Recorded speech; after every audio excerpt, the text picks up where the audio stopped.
길이요 진리요 생명이신 예수 그리스도 그 이름을 찬양합니다. 주님을 갈망하며 말씀 앞으로 나갑니다. 그 말씀이 우리 안에 내재되어져서 주님 그 말씀에 순종함으로 살아내고 주님을 드러낼 수 있도록 인도하여 주시옵소서. 우리의 생명의 주가 되신 예수 그리스도 이름으로 기도드렸습니다. 아멘. 공동체 성경 읽기 함께 하시는 한 분 한 분 축복합니다. 이번 주는 저희가 요한복음을 읽게 되는데 요한복음 전체적인 내용을 나누고 또 읽도록 하겠습니다. 사복음서의 하나인 요한복음은요, 우리가 나머지 세 개의 복음서와 또 요한복음을 구분하기도 합니다.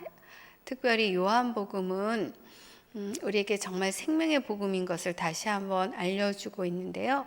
사실 이 요한복음은 누가 썼는지 복음서 자체로 언급은 없습니다. 하지만 요한복음 13장 23절에 예수의 제자 중 하나 곧 그가 사랑하시는 자가 예수의 품에 의지하여 누웠는지라 이렇게 제자가 나온 것으로 보아서 곧 그가 사랑하시는 자 이렇게 되어 있는 언급한 것으로 보아서 예수님의 12 제자 중 한 명인 사도 요한과 동일한 인물로 봅니다.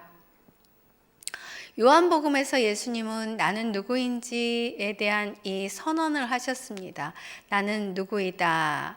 에고에이미 이렇게 선언적 표현을 사용하셔서 7가지 선언을 하셨는데요.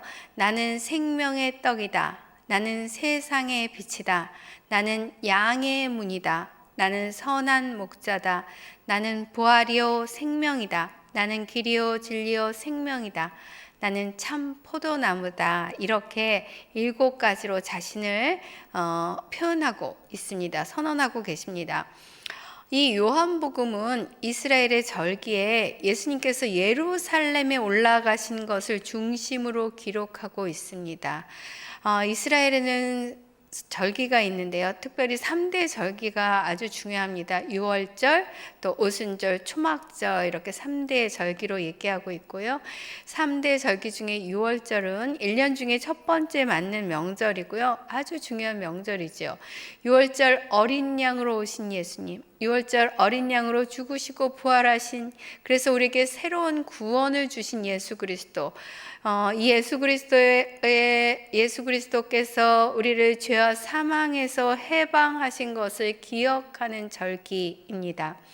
또 초실절은 무교절 기간 중에서 안식일이 지난 다음 날인데요. 첫 수확의 기쁨을 봉헌하는 날이고요. 또 신약에서는 안식 후 첫날 예수님이 부활하신 날을 부활절로 지킵니다. 그래서 유월절의 완성이 바로 부활절입니다. 부활절을 주일로 지키는 것은요, 이제 완성된 절기를 지키는 것으로 그렇게 얘기하죠. 두 번째 절기 오순절은요, 그리스도인들과 유대인들이 공통으로 가진 축제인데요.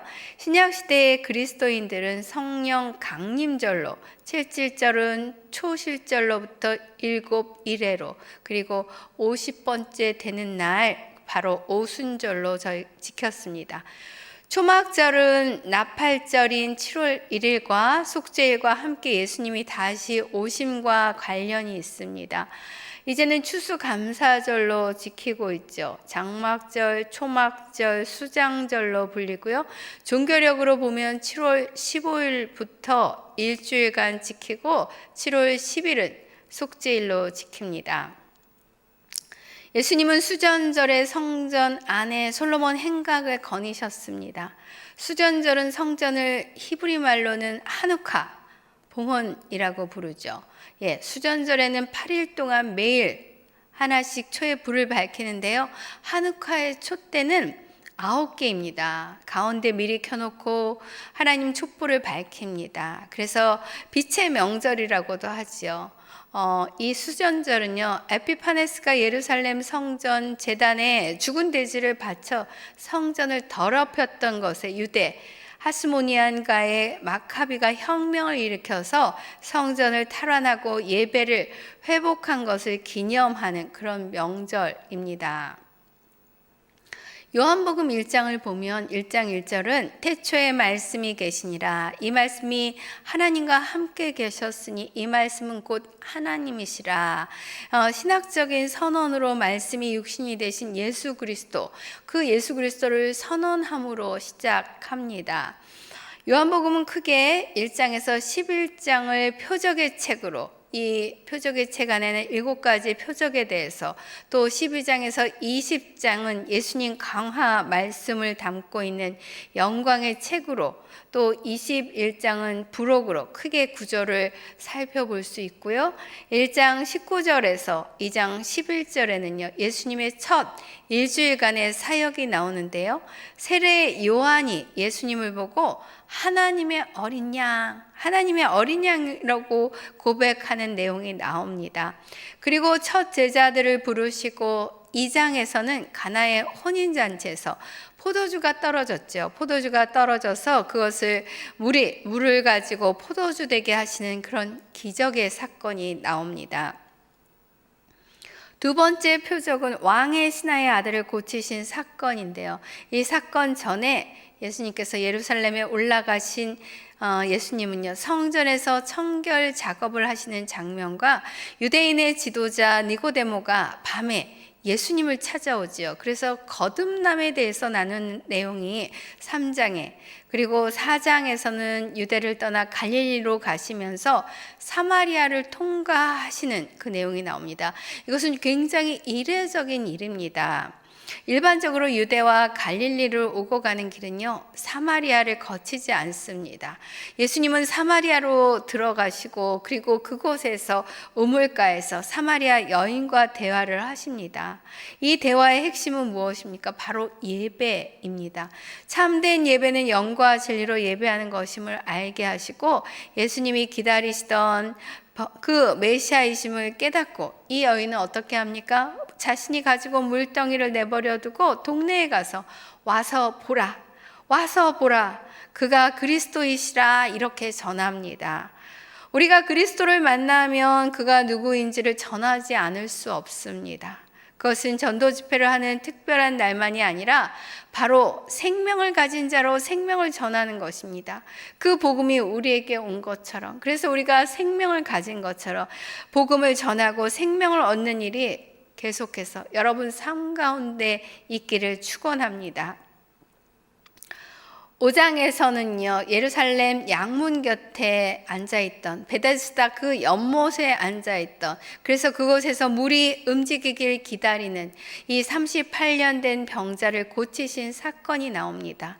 예수님께서 일어나 내 자리를 들고 걸어가라는 그 말씀에 이 사람은 나와서 자신의 자리를 들고 일어나 걸어갑니다.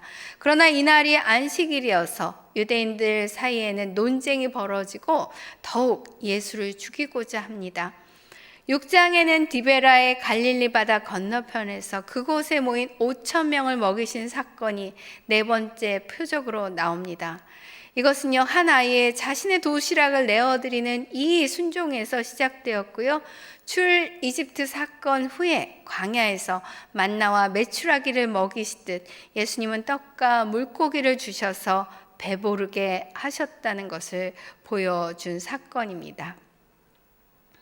요한복음 8장은요, 예수님이 올리브산으로 가시고 성전에서 많은 백성들이 예수님께 나왔을 때 그들을 가르치시기 시작합니다.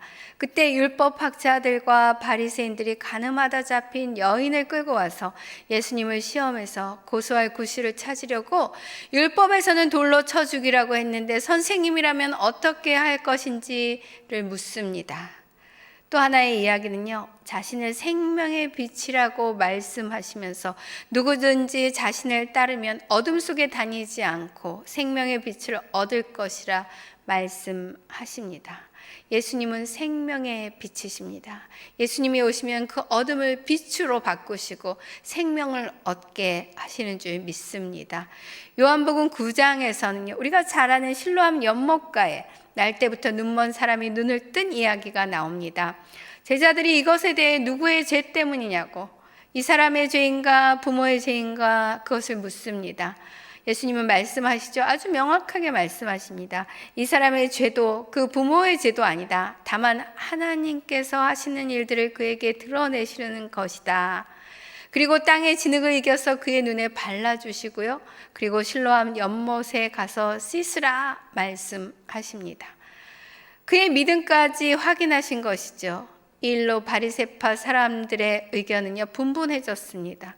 그러나 이 눈멀었던 사람은요 자신은 이전에 눈이 멀었다가 지금 본다는 것을, 그리고 이것은 하나님을 공경하고 그 뜻을 행하는 사람의 말을 들어주신 것이라고 분명하게 증언합니다. 그리고 예수님은 이 일을 통해 자신이 인자이심을 알려주십니다. 예수님은 바로 하나님의 아들로 우리를 위해 이 땅에 오신 구원의 하나님이십니다. 요한복음 11장에는 나사로 이야기가 나오는데요. 요한복음에만 이 내용이 나옵니다. 나사로와 마리아와 마르다, 예수님과 각별한 관계였던 것을 알 수 있죠. 예수님은 나사로 소식을 듣고 바로 가지 않으시고요. 이틀이나 더 머무시고 나사로가 죽은 뒤에 베다니에 들어가셨고요. 죽은 나사로를 살리시면서 부활이신 예수님을 알려주십니다. 요한복음 12장에서는요. 6월절이 시작되기 6일 전에 예수님이 베다니에 도착하십니다. 이곳에 잔치가 벌어지고 향유 옥합 사건이 있습니다. 11장과 12장이 이어지지만 공간 복음을 보면 여러 사건들이 끼어 있습니다. 10장 수전절에서 6월절 전까지는요, 9월에서 1월까지 4개월 시간이 흐른 것입니다. 다음 날은 5일 전인데요. 나귀를 타고 예루살렘에 예수님께서 입성하시는데요. 이 사건은 마태, 마가, 누가, 요한복음까지 다 기록되어 있습니다. 다른 공간 복음에는 벳박의 베다니로 들어가신다고 그렇게 기록한 것으로 현재 예수님은 벳박에 계신 것을 알 수 있습니다. 요한복음 24장을 보면요, 아주 중요한 내용이 나오죠. 한 알의 밀알이 땅에 떨어져 죽지 않으면 한 알 그대로 있고 죽으면 많은 열매를 맺게 된다는 말씀입니다. 예수님의 죽음을 예고하고 있습니다. 요한복음 13장은 예수님의 마지막 유월절 최후의 만찬과 세족식입니다. 이것은 큰 다락방에서 이루어지는데요. 마가의 다락방으로 이곳에서 예수님은 제자들의 발을 씻기시며 섬김의 본을 보여주십니다. 15장에서 나는 참 포도나무요 내 아버지는 농부이시다고 참 포도나무이신 예수님께 붙어있는 가지로 우리가 그 안에 있을 때 많은 열매를 맺을 수 있고 또 예수님을 떠나서는 아무것도 할 수 없다는 것을 다시 깨닫게 하십니다. 17장은 예수님께서 대제사장으로서 중보기도로 제자들을 위해 기도하십니다. 이 모든 것은 마가의 다락방에서 있었던 일을 기록하고 있는 것입니다. 기도의 말씀을 마치시고 제자들과 기드론 골짜기 건너편으로 가셨는데요. 이곳에는 동산 하나가 있었는데 바로 겟세마네 동산입니다. 이곳에 가룟 유다가 로마 군인들과 대제사장들과 바리새파 사람들이 보낸 경비병들을 데리고 가서 예수를 체포해서 묶은 그대로 대제사장 가야바에게 보냅니다. 안나스의 사위인 가야바가 대제사장이었는데 여전히 안나스가 배후에서 막강한 영향력을 발휘하고 있다는 것을 볼 수 있습니다. 예수님은 안나스의 집에서 대제사장 가야바의 집으로 보내집니다. 시몬 베드로가 예수님을 부인하는 장면이 이곳 마당에서 있었습니다. 가야바의 집에서 로마 총독 관저로 끌고 가는데요. 이곳은 바로 안토니아 요새입니다. 총독 관저로 가는 길에 성전을 지나 안토니아 요새, 이곳에서 빌라도 총독의 재판 신문이 이루어집니다. 예수님은 십자가를 지시고 골고다로 가시고 십자가에 못 박혀 죽으시고 그리고 그곳에서 십자가에 못 박히시고 다 이루었다. 테텔레스타이 말씀하시고 숨을 거두셨습니다. 십자가에 못 박힌 곳에 동산이 있었는데요. 한 번도 매장한 일이 없는 새 무덤이 있었고요. 예수님의 시신을 그곳에 모십니다. 막달라 마리아가 무덤에 가서 보니까 돌이 치워져 있습니다. 놀랍죠? 마리아는 부활하신 예수님을 만나고 제자들에게 가서 주를 보았다고 예수님이 전하신 말씀을 전해 주었습니다. 그날 주의 날 부활하신 그날 저녁에 도마를 제외한 10명의 제자들에게 나타나셔서 말씀하십니다. 요한복음 20장 26절이죠. 여드레를 지나서 제자들이 다시 집에 있을 때 도마도 함께 있고 문들이 닫혔는데 예수께서 오사 가운데 서서 이르시되 너에게 평강이 있을지어다. 너에게 평강이 있을지어다. 이렇게 말씀하시고 8일 후에 예수의 제자들이 다시 그 집에 모였는데요. 그 집은 마가의 다락방입니다. 예수님은 제자들에게 평강을 주십니다. 주님이 우리 가운데 함께 하신다는 증거가 바로 이 평강이지요.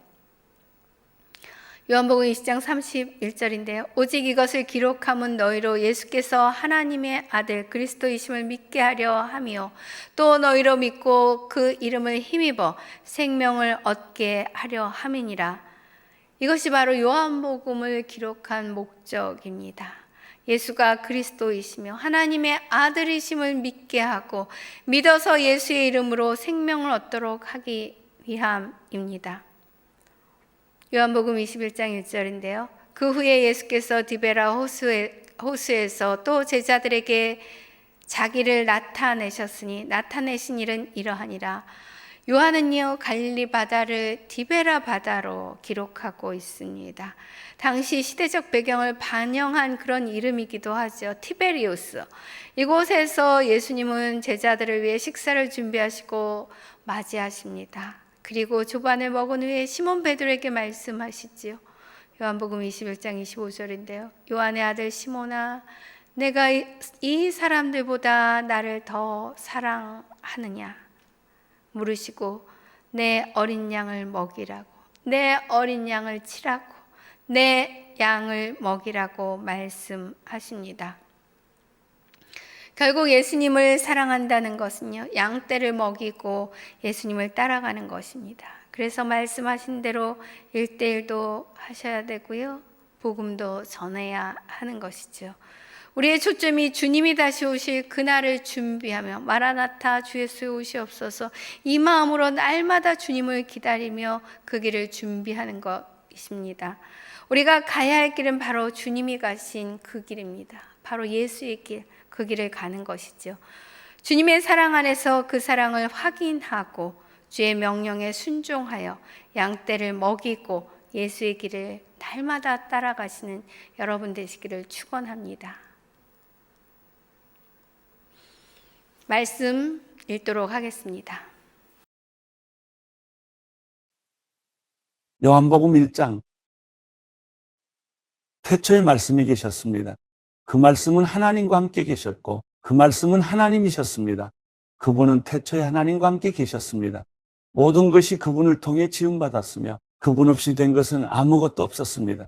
그분 안에는 생명이 있었습니다. 그 생명은 사람들의 빛이었습니다. 그 빛이 어둠 속에서 비추고 있지만 어둠은 그 빛을 깨닫지 못했습니다. 하나님께서 보내신 사람이 있었습니다. 그 이름은 요한이었습니다. 요한은 그 빛에 관해 증언하러 온 증인이었는데 이는 그를 통해 모든 사람이 믿게 하려는 것이었습니다. 요한 자신은 그 빛이 아니었습니다. 그는 다만 그 빛에 대해 증언하기 위해 온 것입니다. 참 빛이 있었습니다. 그 빛이 세상에 와서 모든 사람을 비추었습니다. 그분이 세상에 계셨고 그분이 세상을 지으셨지만 세상은 그분을 알아보지 못했습니다. 그분이 자기 땅에 오셨지만 그분의 백성들이 그분을 받아들이지 않았습니다. 그러나 그분을 영접한 사람들, 곧 그분의 이름을 믿는 사람들에게는 하나님의 자녀가 될 권세를 주셨습니다. 이 사람들이 하나님의 자녀로 태어난 것은 혈통이나 육정이나 사람의 뜻으로 된 것이 아니라 하나님의 뜻으로 된 것입니다.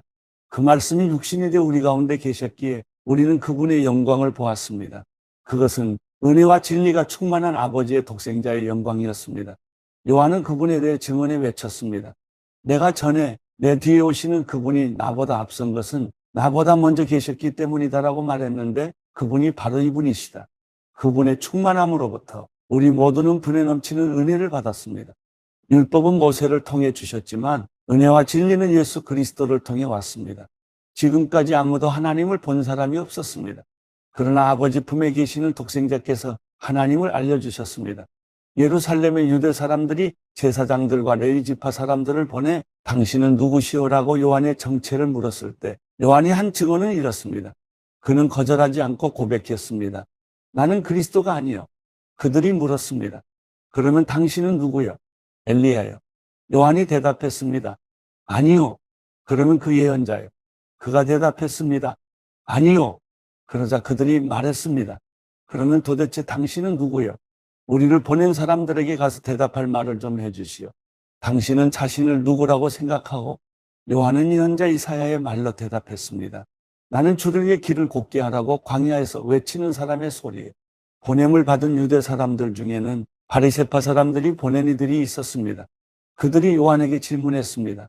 당신이 그리스도도 아니고 엘리야도 아니고 그 예언자도 아니라면 어째서 세례를 주시오? 요한이 대답했습니다. 나는 물론 세례를 주지만 여러분 가운데 여러분이 알지 못하는 한 분이 서 계시오. 그분은 내 뒤에 오시는 분인데 나는 그분의 신발끈을 풀 자격도 없어. 이 일은 요한이 세례를 주던 곳 요단강 건너편 베다니에서 있었던 일입니다. 다음 날 요한은 예수께서 자기에게 다가오시는 것을 보고 말했습니다. 보시오, 세상 죄를 지고 가시는 하나님의 어린 양이십니다. 내가 전에 내 뒤에 오시는 분이 나보다 앞선 것은 그분이 나보다 먼저 계셨기 때문이다라고 말했던 분이 바로 이분이십니다. 나도 이분을 알지 못했습니다. 그러나 내가 와서 물로 세례를 주는 까닭은 바로 이분을 이스라엘에게 알리기 위해서입니다. 그리고 요한은 또 이렇게 증언했습니다. 나는 성령이 하늘에서 비둘기같이 내려와 그분 위에 머무는 것을 보았습니다. 나도 이분이 그분인 줄 알지 못했습니다. 그러나 물로 세례를 주라고 나를 보내신 분이 어떤 사람에게 성령이 내려와 머무는 것을 내가 보게 되면 그가 바로 성령으로 세례를 줄 분임을 알라고 일러주셨습니다. 그런데 나는 그것을 보았습니다. 그래서 이분이 하나님의 아들이라고 증언하는 것입니다. 다음 날 요한은 자기도 제자와 함께 다시 그곳에 서 있다가 예수께서 지나가시는 것을 보고 말했습니다. 보라, 하나님의 어린 양이시다. 그 말을 듣고 요한의 두 제자가 예수를 따라갔습니다. 예수께서 뒤를 돌아 그들이 따라오는 것을 보고 물으셨습니다. 무엇을 원하느냐?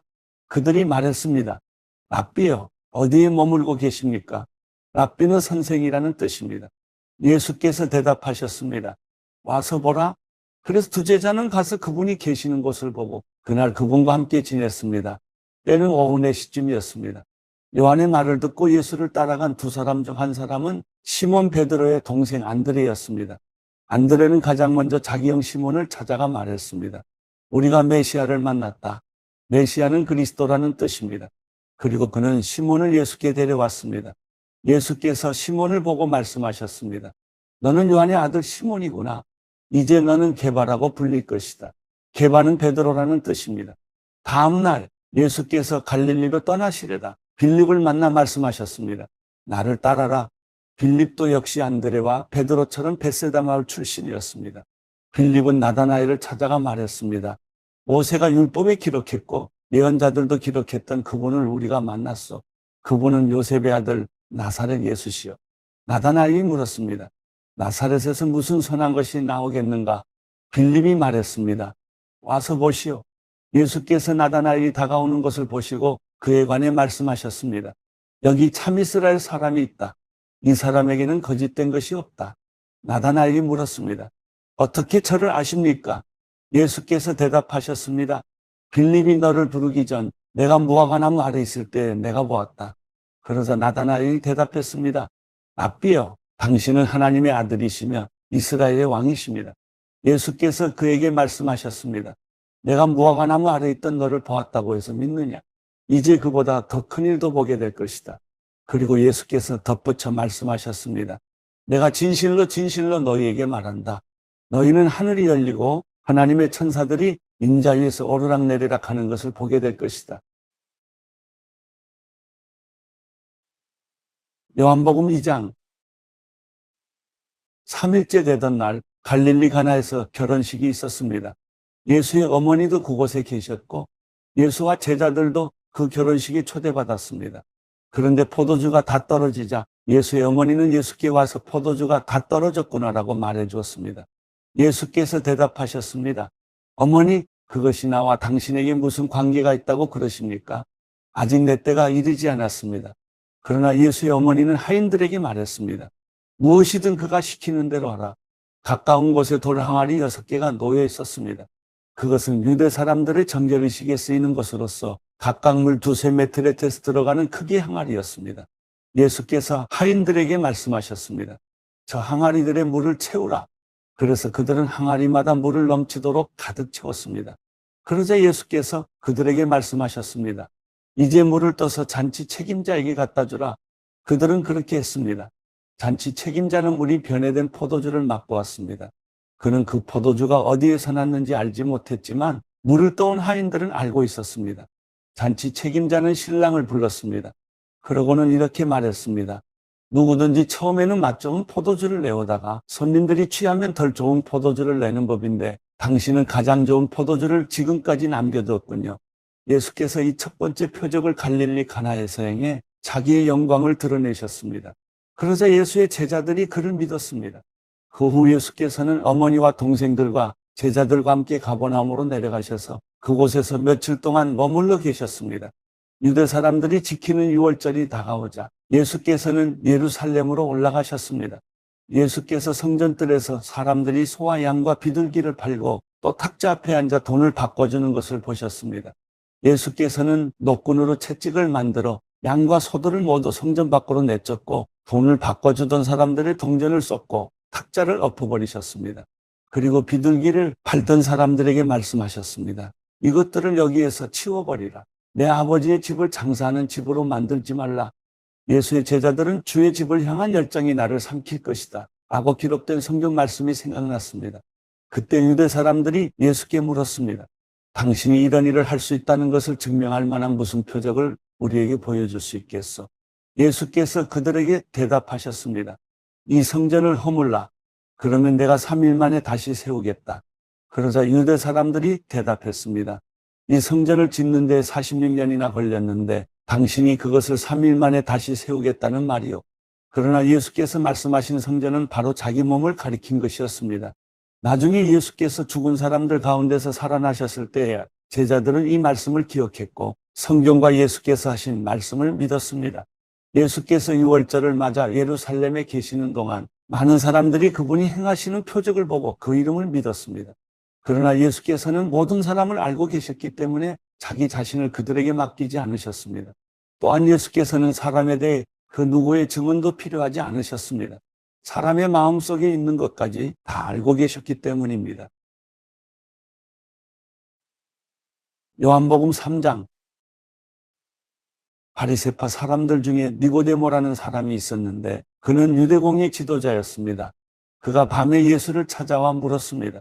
랍비여, 우리는 당신이 하나님께로부터 오신 선생님인 것을 알고 있습니다.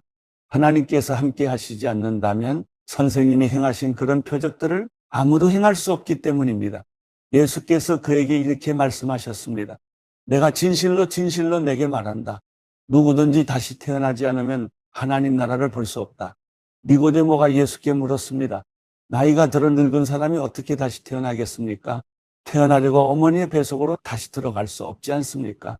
예수께서 대답하셨습니다. 내가 진실로 진실로 내게 말한다. 누구든지 물과 성령으로 태어나지 않으면 하나님 나라에 들어갈 수 없다. 육체에서 난 것은 육체이고 성령으로 난 것은 영이다. 다시 태어나야 한다라고 말한 것을 너희는 이상히 여기지 말라. 바람은 불고 싶은 대로 분다. 너는 그 소리를 듣지만 바람이 어디서 오는지 어디로 가는지 알지 못한다.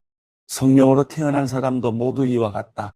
니고데모가 예수께 물었습니다. 어떻게 이런 일이 있을 수 있습니까? 예수께서 말씀하셨습니다. 너는 이스라엘의 선생이면서도 이런 일을 이해하지 못하느냐? 내가 진실로 진실로 내게 말한다. 우리는 아는 것을 말하고 본 것을 증언하는데 너희는 우리 증언을 받아들이지 않고 있다. 내가 땅의 것을 말해도 너희가 믿지 않는데 하물며 하늘의 것을 말하면 어떻게 믿겠느냐? 하늘에서 내려온 사람, 곧 인자 외에는 하늘로 올라간 사람이 없다. 모세가 광야에서 뱀을 들어올린 것 같이 인자도 들려야 한다. 그것은 그를 믿는 사람마다 영생을 얻게 하려는 것이다. 하나님께서 세상을 이처럼 사랑하셔서 독생자를 주셨으니 이는 그를 믿는 사람마다 멸망하지 않고 영생을 얻게 하려는 것이다. 하나님께서 자신의 아들을 세상에 보내신 것은 세상을 심판하시려는 것이 아니라 그 아들을 통해 세상을 구원하시려는 것이다. 아들을 믿는 사람은 심판을 받지 않는다. 그러나 믿지 않는 사람은 이미 심판을 받았다.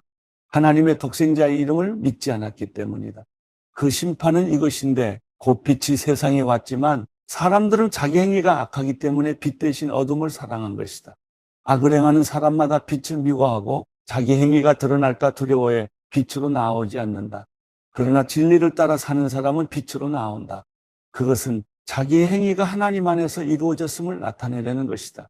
그 후 예수께서 제자들과 함께 유대 지방으로 가셔서 거기서 얼마 동안 제자들과 함께 머무르시며 세례를 주셨습니다. 요한도 살렘 가까이 있는 에논에서 세례를 주고 있었습니다. 그곳에는 물이 많았기 때문입니다. 사람들이 나와 세례를 받았습니다. 이때는 요한이 아직 감옥에 갇히기 전이었습니다. 요한의 제자들 중 몇 사람과 어떤 유대 사람 사이에 정결의식과 관련의 논쟁이 붙었습니다. 요한의 제자들이 요한에게 와서 말했습니다. 랍비여, 전에 요단강 건너편에서 선생님과 함께 계시던 분, 선생님이 증언하셨던 그분이 지금 세례를 주고 있는데 사람들이 다 그분께로 가고 있습니다. 이 말에 요한이 대답했습니다. 하늘에서 주시지 않으면 사람은 아무것도 받을 수 없다. 내가 전에 나는 그리스도가 아니고 그분보다 앞서 번영을 받은 사람이다라고 한 말을 증언할 사람들은 바로 너희다. 신부를 얻는 자는 신랑이다. 그러나 신랑의 친구는 신랑을 기다렸다가 신랑의 음성을 들으면 그 음성으로 인해 매우 기뻐한다. 나는 이런 기쁨으로 충만하다. 그분은 흥해야 하고 나는 쇠해야 한다. 위에서 오시는 그분은 모든 것 위에 계시는 분이시다. 땅에서 난 사람은 땅에 속해 땅이 것을 말한다. 그러나 하늘에서 오시는 그분은 모든 것 위에 계신다. 그분은 보고 들은 것을 증언하신다. 그러나 아무도 그 증언을 받아들이지 않는다. 그분의 증언을 받아들인 사람은 하나님이 참되신 분임을 인정하는 것이다. 하나님께서 보내신 그분은 하나님의 말씀을 전하신다. 그것은 하나님께서 그분에게 성령을 한없이 주셨기 때문이다. 아버지께서는 아들을 사랑하셔서 모든 것을 아들의 손안에 맡기셨다. 아들을 믿는 사람에게는 영생이 있다. 그러나 아들에게 순종하지 않는 사람은 생명을 보지 못하고 도리어 하나님의 진노를 받게 된다. 우리의 생명의 주가 되신 예수 그리스도, 주가 살아계시며 우리와 함께 하시며 우리를 인도하고 계심을 인하여 감사합니다. 주님이 누구신지 분명히 알고 그 주님을 전하는 자로, 그 생명을 전하는 자로 날마다 살게 하여 주시옵소서. 그렇게 함께 하실 주님을 찬양하며 이 모든 것을 올려드려오며 이제는 우리 주 예수 그리스도의 그 크신 은혜와 하나님 아버지의 끝없는 사랑과 성령 하나님의 감동, 교통, 역사심이 말씀 앞에서 다시 주님의 길을 따라가기로 결단하며 나아가는 함께하는 모든 분들의 삶 가운데 지금부터 영원히 함께 하시기를 간절히 축원하옵나이다. 아멘.